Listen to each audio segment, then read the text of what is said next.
I think the agents now that are newer, and I believe that's what this show is for, if they can survive the last couple of years and survive the next next few years, get to year 5, they're going to be just fine because they're going to learn how to work when it's hard. Yeah. Welcome to Agent Success Podcast. If you're a real estate agent looking to succeed in today's crazy market, well, you're in the right place. Each week, we talk with successful real estate agents willing to share their expert insights, trade secrets, and mindset that help them to succeed. There's no fluff, just straight to the point content that prioritizes one thing above all, your success. So without further ado, let's cut to the chase.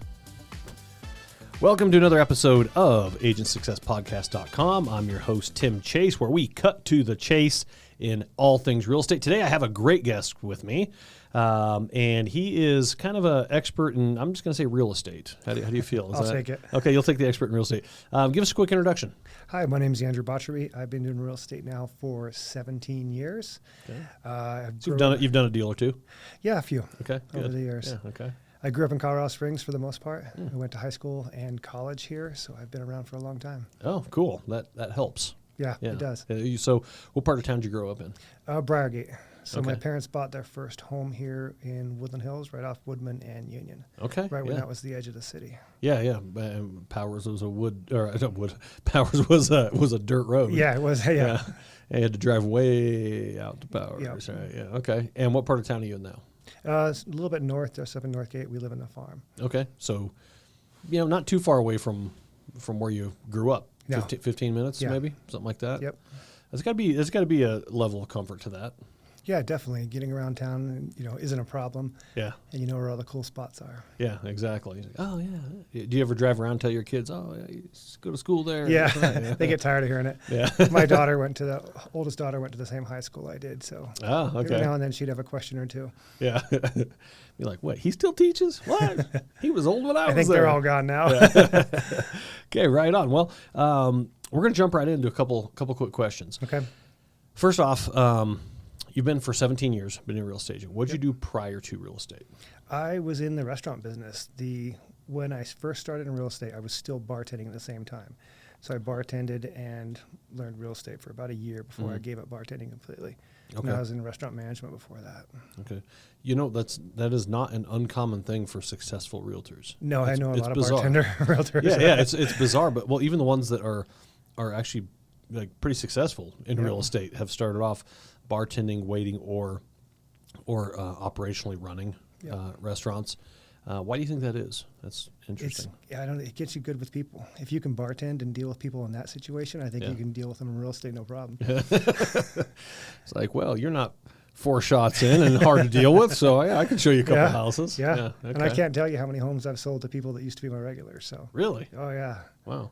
How would you stay in touch with somebody if, let's say, they were a regular and now you're a few years later not bartending anymore? Are these people that are friends at this point, or I think a lot of them were friends at this point too. And Okay. I think like any new realtor, when I first got into business, your best friend wouldn't, I wasn't going to sell a home to my best friend. Yeah. That stung a little bit. But as time went by, people started getting used to it and knowing you're a realtor. Yeah. And probably the best thing I ever did was Brian Buffini I joined Remax Properties at the time. Okay. And I took 100 Days of Greatness with Tony Clement, and that probably changed my life. Really? Yeah. So Buffini, I know a lot of people that have success with Buffini. And when you say 100 Days of Greatness, what does that consist of? It was more just a training program at the time, and for me it was a relationship building system and managing how you build your relationships and stay in touch with people and how you get referrals. Okay. And so does it 100 Days of Greatness, I don't know a lot about it, but I believe it has, like, you have to make so many calls or contacts, stuff like that. Is that part of that? Yeah, it's been a while since I've taken that course, but yeah, that was part of it. Making contacts, basically everybody could be a potential client. Okay, gotcha. And growing up in Colorado Springs helps out because you know people in town. Some, but there's a lot of realtors that went to Liberty. It's like, man, half my class is a realtor. I think so. Yeah. So Buffini, and you're not with Buffini right now. No, and now I coach with Tom Ferry. Okay. And I still utilize most of Buffini systems, but I just wanted a different method of coaching. Gotcha. And do you think that's more personality or more growth where you were at in your career to move to that? A little bit of both. I like the fact that Tom Ferry coaches are still in the business, where Yes. Buffini coaches are just coaches. Gotcha. Did Buffini coaches used to be in the business? Some did, and some were in different things. And so Tom Ferry coaches are active realtors. As far as I know, most of them are. Okay. And I like that about them because you can really talk about what's going on in the business.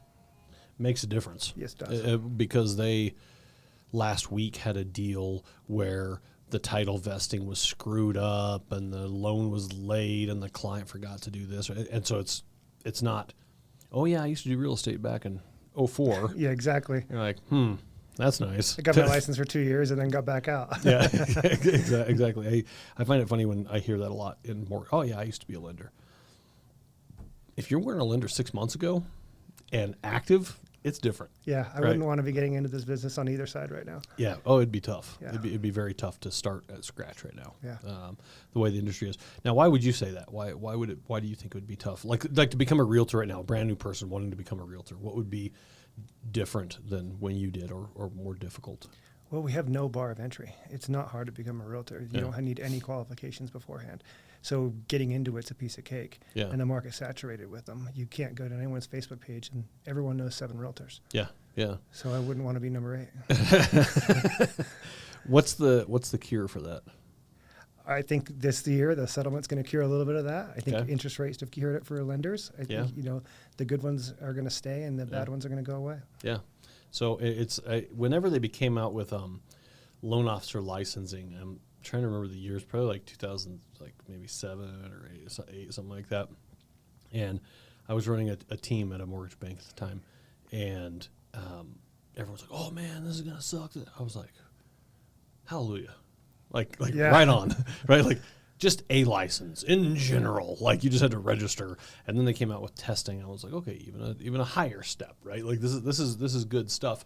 Because I thought, Colorado, I always called the Wild West of lending. Like anybody, you didn't have to have a license. We were like one of the last 2 out of the whole country, last 2 states that didn't require licensing. So you live anywhere, you want to originate in Colorado, no problem. So Really? Oh yeah. So it was really bad before, so it got cleaned up a lot, and then we became a broker shop in I think 17, and when COVID hit in 20, something about like with the rates dropping, everybody on the planet became a mortgage broker. Yeah. Like every loan officer that worked at a bank, and I was like, this sucks. Like I had a good thing going. Like I was like one of like 10 or 15 in town. You know what I mean? Everybody else was like, oh, I work at a direct lender, and I was like, sweet, you keep doing that. Like I really like what I got going. And then all of a sudden everybody becomes brokers. I'm like, there goes my like, it was like an instant edge. Like I didn't have to even work at it. I had an advantage over everybody, right?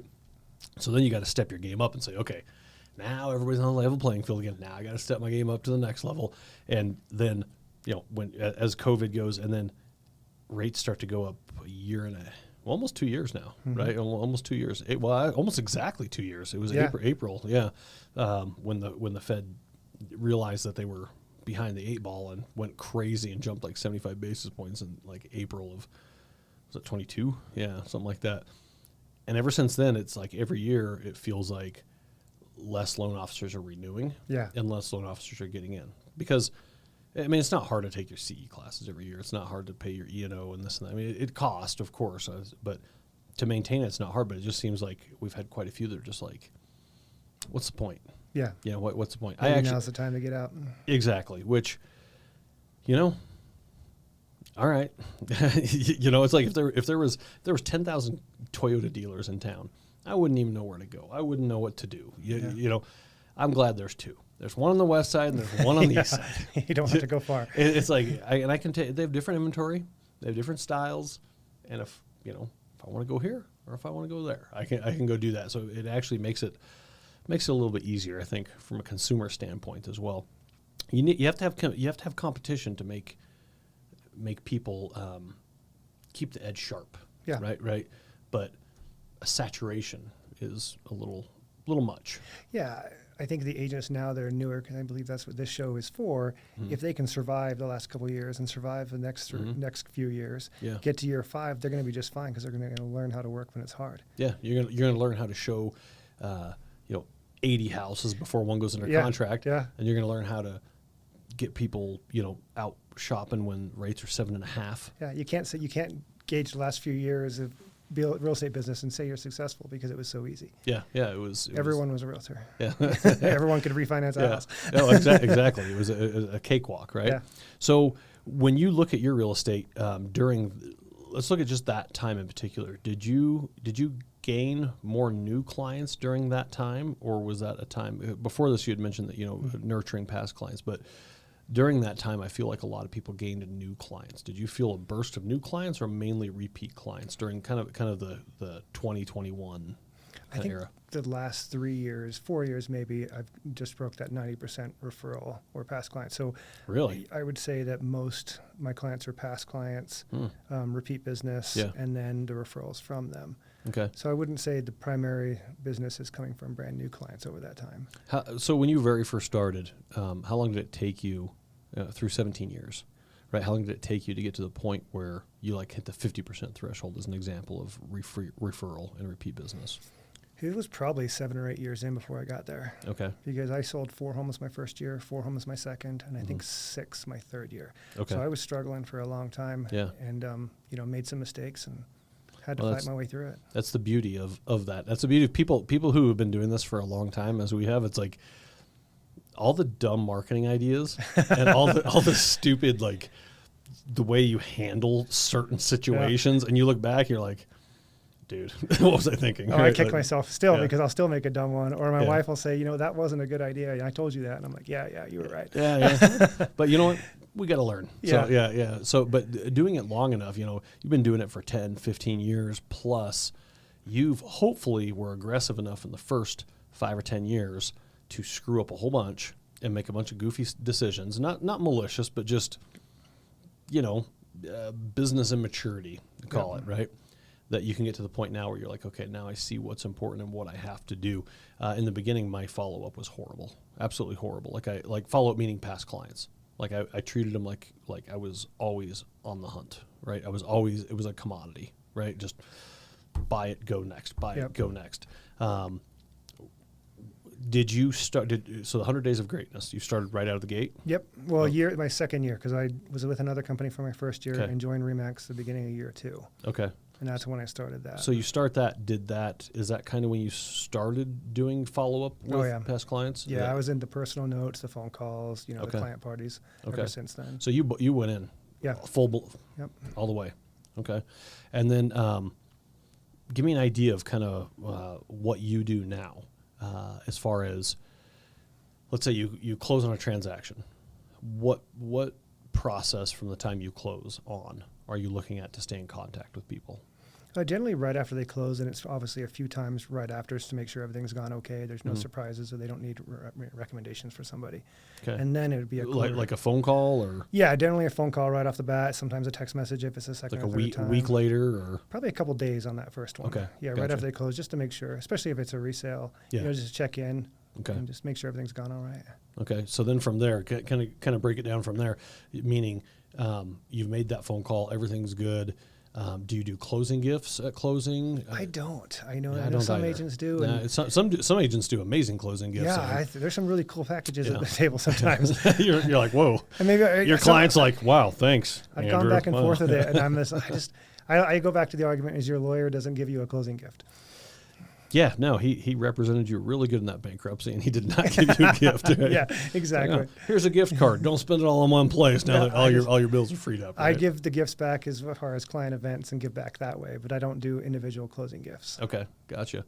And so you make that phone call, and then do you have a schedule that you keep in contact with people, or is it kind of randomly as you feel like it, or is it certain months, certain letters of the alphabet, or kind of what's your method? I use Referral Maker for relationships, so that's my database manager, and then I plug people. Is that in. Buffini? Yeah, that's Buffini on that one. That's a CRM. I've stuck with that one forever since Okay. they came out with it. I really like it. Okay. It's really simple, and it's just works great for me. Yeah. I use another program for new leads, but Mhm. I like that one for people that I know. Yeah. And then I just plug in whether I want to talk to them every 30 days, 60 days, or if there's somebody that only needs me to hit them every 90 days. Okay. So you're staying in contact a lot. Yeah. With people. Yeah. Okay.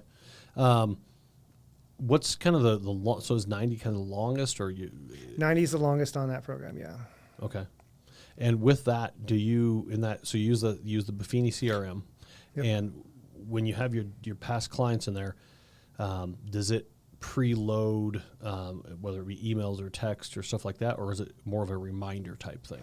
It just loads up your 5 of the day, and then you go through those 5, and then it gives you your next 5 of people you got to call. And Okay. I'm not one. I don't like over calling people, Yeah, so yeah. I'm not one to blow people up repeatedly. Hey, I'm your realtor. You want to sell another Yeah, house? yeah. You know, but so I I'll talked do to you last month. What I'll about do this month? emails or Yeah. bombs. I like doing the bomb videos, things like that. So Okay. I don't have to necessarily call them every quarter. I can do something else. Now, does I know Buffini, I think, integrates with BombBomb, doesn't it? It does. I have my own bomb account. So you just do I BombBomb love- separately? Yeah, I love Okay. them. So Yeah. Okay. Cool. You know, they're right across the street. they are right here. across the Yeah. street. Yeah. Yeah. Sometimes when we talk to them, they're looking down from their big tower down on us in this tiny little building. You know. So I've never actually been over there. I got Yeah. invited a few times, but I've never been over there. yeah. So it sounds like you have a pretty good system for that. Every 90 days, staying with people. That means you're on the phone doing follow up or a text or a bomb pretty regularly. Every day. Every day. I have to Okay. win 4 out of the 5 days. Oh, okay. That's the way I look at it every week. Well, let's talk about that for a second. We win 4 out of the 5. Does that mean you have a schedule for 5 days? And No, because Okay. if I want to go snowboarding on Tuesday because my schedule's light, I'm going to go snowboarding on Tuesday, and okay. then I'm okay with that. Okay, gotcha. So what does it mean to win the day? For me, it's 10 calls to past clients and then writing a couple notes as well. And then do you on each client? I know we're getting a little granular here. Yeah, but that's fine. This is good stuff. So, do you sit them in the beginning as to automatically tell you, like every 45 days, I call this person, or do you reschedule it after each call based off that call of when you're Based gonna off the call, yeah. Okay, so you reschedule it at that time. Oh, I'm sorry. I see what you're saying. No, I don't reschedule it, but I reclassify the client based on the phone call. Okay. If their needs are more long-term, then I can reclassify them as someone I don't bother every, 30 days. Gotcha. Okay, well that's good. Because I don't want to hear from somebody every 30 days either. No, I really don't either. There was an old insurance agent, life insurance guy I did a loan for back early 2000s, and this was back when I really sucked at my database follow-up. And I closed a loan for him. It was a VA guy, and I was his loan officer, and he followed up with me like every 6 months for like 5 years, right? And I was like, after like in year 2, I'm just like, dude, you were amazing. Like what? I did your loan, right? And you're the one following up with me. He's like, oh, Tim, you got to keep up with your database. And it still didn't click for me at the Yeah. time, right? Like, I have to be thrown through the grinder, I got put in the blender before I really like, oh, follow up. What a grand idea. I should start doing that, right? But people that do that end up having a lot of success. It's the agents. I think follow up is, well, we always say consistency is the killer for agents and loan officers alike, but follow up being part of that. They have no system. They Yeah. don't know. They just Nothing stings worse than seeing a past client's home on Facebook by another realtor. You're like, oh yeah, that's my past client. Oh, that's not my past client When was the last time I called them? Oh, a year and a half ago. Yeah. I just thought they loved me unconditionally and they would call me. Yeah. So then from there, you said client events. What do you look at with client events? I try and keep them simple. I am not the most social person. Yeah. I can't even believe I came in to do this. You know, it actually, it took you a while. Like at first you're like, nah. Yeah. And I had to tell you, I said, look, here's the deal, Andrew. You're like, I got my lender. I said, that's fine. But I've been stalking you. Is what I told you. I said, I noticed that you ride this type of bicycle and you have this type of Jeep. I'm just like you, Andrew. I have a bicycle and a Jeep. I like snow. And that's And you got me with that. Yeah, was that what it was? Because then you said, well, we had to have her send you over some, some samples. Yep. And you're like, okay, you're not just trying to do something goofy on here. Yeah. So, but the thing is, you've had a lot of years of success in Colorado Springs. I think it's important to be able to share that. And I've noticed that every successful agent that I have on here doesn't. Like I asked you in the beginning, is there anything that's off limits that anything that you don't want to talk about? Every successful one's just like, nah, it doesn't matter. Yeah. Like there's no real, the secret is working. Like that's the secret. Right? Yeah, we're not all the same. What we do is not going to work for everyone else. Exactly. So the secret is to wake up and work, figure out what's going to work for you and work. Yep. Just work, do it. And I think that's the part. Whereas if you go through and you say, okay, this is what Andrew does, maybe I could grab this one out of the 10 things he mentioned, right? I could grab this one piece right here, and then I can grab one piece from somebody else and try to design what works for you. Design your day for how you know you're going to actually succeed. Yeah. So you say 10 phone calls in a day, but earlier you said Buffini gives you 5 calls. Well, the referral maker program loads up your 5 calls that you need to make, your 5 most urgent or your priority calls at the time. So you have to go through them first before you get to the next 5. That's one of the things the system doesn't do, is allow you to see who's next. So you got to work through your first ones. Why is that? I have no idea, actually. I'd rather see the top 10. I was going to say, I don't, yeah, and then maybe I'll call these 8, but these 2. Because some of them, are going to be a longer phone call, and if you don't have quite the time for that, then you need to move on. Yeah. So, but that's fine.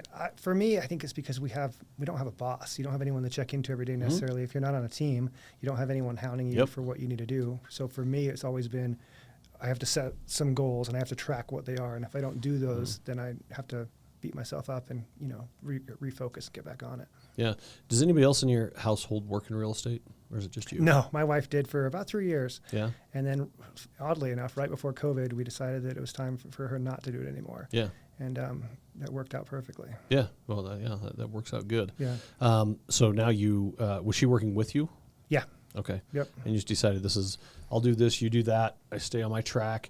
Well, she hated the phone calls.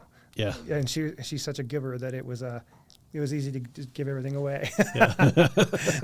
You're like, yeah, of course. Yeah, I'll buy that. Yeah, no, not quite that. Good, But she just didn't enjoy it. It wasn't her passion. So yeah. Well, and I think if you don't enjoy it, it sucks to do it. And you do it and it sucks. Well, then you almost want to just go find a different job.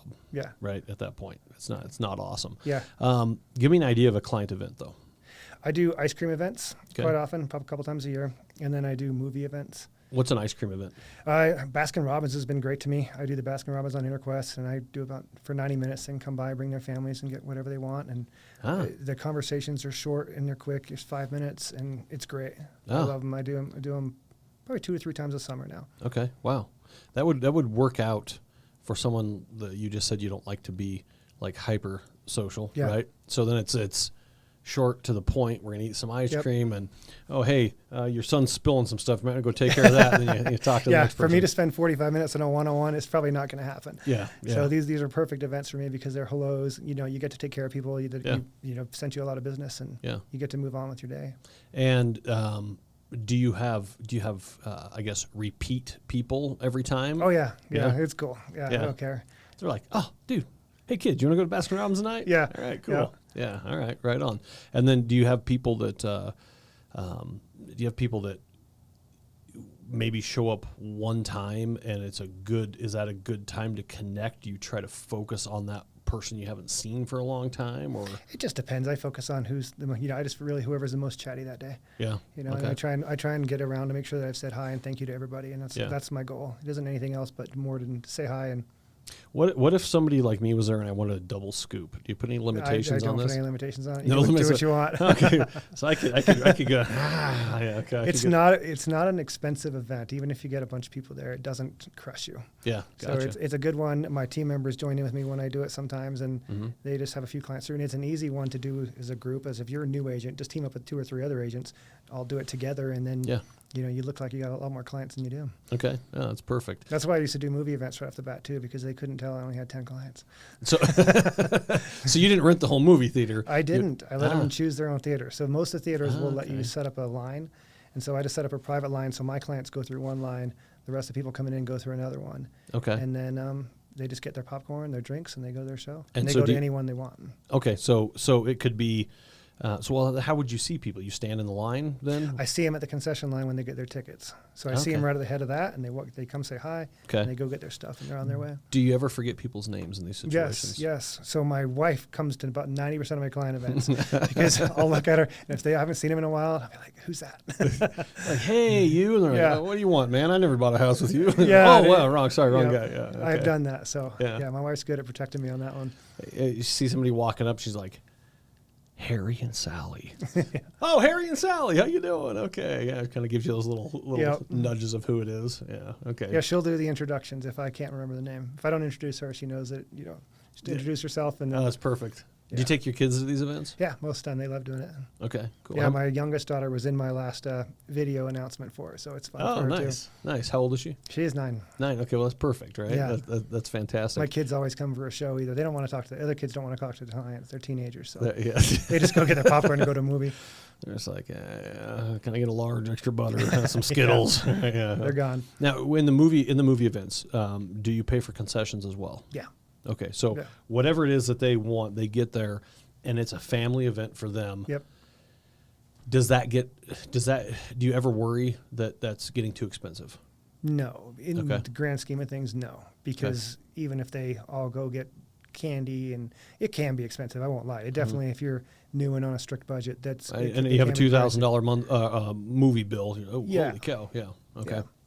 So, well, that's interesting that you've put that much effort into that. Do you still hunt, meaning getting after new clients? Oh, yeah. Okay. Yeah, anyone that comes, because you get a lot of sign calls these days. Okay. About 50% listings these days. So you still get some sign calls. Yeah. And so, I go after them aggressively. Okay. But you said 90% are referral or repeat. Past client, yeah. That's massive. Yeah. Yeah. Do you do anything outside of sign calls? Like, do you farm a neighborhood before an open house or do anything like that? I have messed around with the farming the neighborhoods, and I haven't had a great success with that. I did it last year. It's my financial oops for 2023, and that didn't turn out. But I move on, and I probably won't try that system again. Gotcha. So, do you do open houses? Not anymore. I can't stand them. I know. I think that with the new settlement and the new rulings and the new laws, I'll probably have to again. Yeah. But I used to do them so much at the beginning of my career, and I hated them. Yeah. It is not a natural setting for me. Yeah. You're just in there in this big house, and it smells like a vanilla candle. Oh, and you got some cookies. I never sold a house to anybody I met at an open house. So. Yeah. Okay. Well, you probably shouldn't be doing that. Yeah. It's not good for me. Yeah. You got to focus on what you're good at. Yep. Ice cream, movies, and having your wife tell you people's names. Yeah. I used to knock doors for expireds. That's why I met some pretty good clients that way. Oh, really? Yeah. Okay. And that was like the day they expired? Yeah, it would be the weekend. I'd try and catch them on a Saturday. Okay, but gotcha. I got chased out of a few places and met some really great people actually doing that. Yeah. So, as you were being chased? Sometimes, yeah. One time in old Colorado City, a guy chased me with his shirt off, and I didn't think that was cool. If we had cell phones at the time, you'd be like, man, I saw a realtor running away with his flyers and a half-naked man chasing him down the street. He was swearing at me into his yard. I couldn't believe it. That was a shock. It's like, well, your house didn't sell, dude. I don't know what to tell you. What about going after foreclosures, short sales, anything like that? Not a lot these days. I did start calling on expireds. That's something new for me, but I'm not, I might use it. I'd look at it as something that might supplement the business. Okay. You get an extra 1 or 2 closings every year out of that. That'd be great. Every single time I have a podcast, my phone rings. I should probably silence it, but I don't. Probably put it on airplane mode. Yeah. I don't know exactly how to do that, so I'm sure it's easy. But but I don't rely on. I just know that if I do my call with my notes and do my normal stuff, then the business will come. Yeah. And has that? Do you worry about that anymore? Meaning, you know that you have to win the day, right? You're making your 10 calls or doing your 10 bombs or whatever it is. Do you worry that that's gonna come, or has it got to the point in your career where you know this is what I do and it works? I would say that 95% of the time I know that it's going to work. Okay. I think just like everyone else, I got slow at the beginning of the year as well. So you caught me in on time when I'm like, I probably got time for that. Yeah. Yeah. So do you ever do kind of one-on-ones with past clients? Meaning, do you I had a podcast with a lady maybe a week ago, and we were talking about the difference with people who are able to become really good friends with their clients as opposed to good acquaintances with their clients. Do you have clients that turn into good friends? Yeah. Okay. And so these are people that you'll have over for dinner, you'll go snowboarding with, that kind of stuff? Yeah. And you invite over poker. I'm a big poker player, so you invite over to poker, things like that. Okay. Do you play poker at your house? Every now and then, yeah. Yeah. Okay. Do you have like a whole setup? No. No. Okay. It's just on the kitchen table. Kitchen table. Okay. Gotcha. Do you wear a cool visor? I do cigars? not. No, I'm not that good. I think I'd do that. I don't even know how to play poker. I think I'd wear glasses. Yeah. Have a cool, like a red or a green kind of visor, with like a see-through thing, and I'd look kind of shady left and right a little bit. I start to smile when I get really good cards, so I just How's your hand, Andrew? it's okay. Terrible. Yeah. So when you're dealing with past clients, do you ask directly?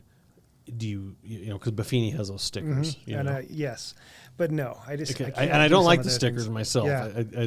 I hope you're not too busy to make Yeah. $8,000. I really hope you're not that busy, because if you are, maybe I need to go somewhere else. Yeah. But it works for a lot of people. I don't want to talk bad about it. It works for a lot of people. But do you ever ask that directly to them on your follow-up calls? No, I obviously tell them that I'm appreciative of the referrals if I can help anyone, but I try not to be too pushy with that too, because I'm really sensitive to how aggressive I push somebody for that, and the same with their business. I don't want to over push for them. Yeah. I got a compliment from one of the clients early on in my career, an investor that taught me a ton, that she ended up going with me because I wasn't pushy. I would just call and check in.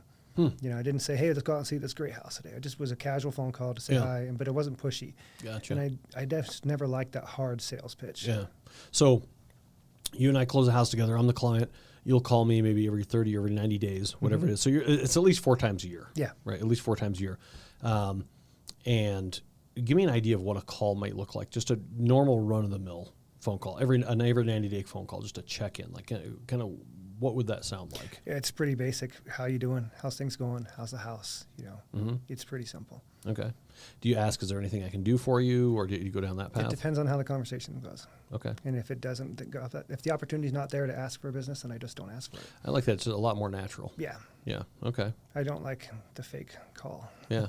So do you ever have anybody tell you not to call them every 90 days? No, but if I've had leads obviously tell me not to call back. But Well, that's fine. leads. Yeah. That's an online lead. Yeah. But no, I have not had anyone tell me not to call them or contact them. And do you find you struggle? A lot of realtors do, and that's why I'm asking. Do you find you struggle with the actual phone call where you think, I'll just send them a text, or I'm just going to send them an email because it's easier and more passive? I will do a text or an email for like second quarter, third quarter, but the first quarter of every year, I call everybody I know. Okay. Because it's just that check-in call. What are your real estate needs for the year? Okay. And I do that every single year, and it works great for me. And I do not call necessarily the second quarter. I'll do, depending on that first phone call, whether I call again or whether I send a bomb or a text. And you're message notating like that in the CRM, and then going from there. Yeah, but I don't like to over call, so I try and use a different various methods to reach out to people. Gotcha. And so BombBomb, again, you're using this for check-ins. Okay. I like BombBomb for check-ins specifically. I like, whether it's an agent partner or a past client. Hey, this is Tim at 719 Lending, and I mention them by name, because you can blast it out to hundreds of people. But if you do that personal, hey, Andrew, this is Tim, just want to check in, see how you're doing, something to that effect. See if you got any questions on your house, or blah, blah, blah, whatever the case may be.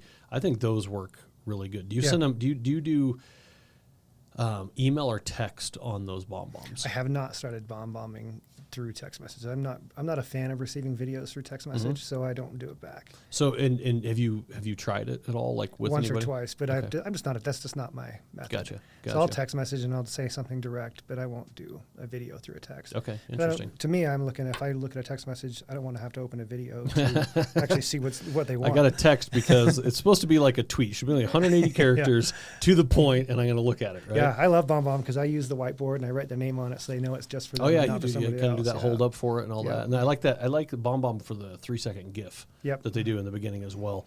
And I've actually looked at a lot of different video platforms, and that silly little GIF works so good. I get a lot of compliments on that because I'll BombBomb leads too when I get them. So you make the phone call, whether they answer or not, you still send them a BombBomb. Okay. That way they know it's personal, and I've got business because of that. Okay. And BombBomb's so cheap; it's like $500 a year. Yeah. For all the money we have to spend doing things, BombBomb's a no-brainer. Yeah. It's very inexpensive. You got that, and you got your CRM.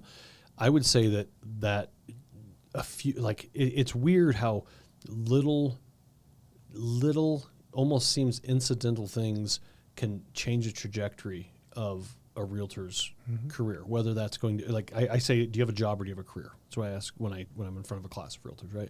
If you have a job, you're transactional, of course, kind of like how I was in the beginning of doing work, like, get to the next one, keep hunting.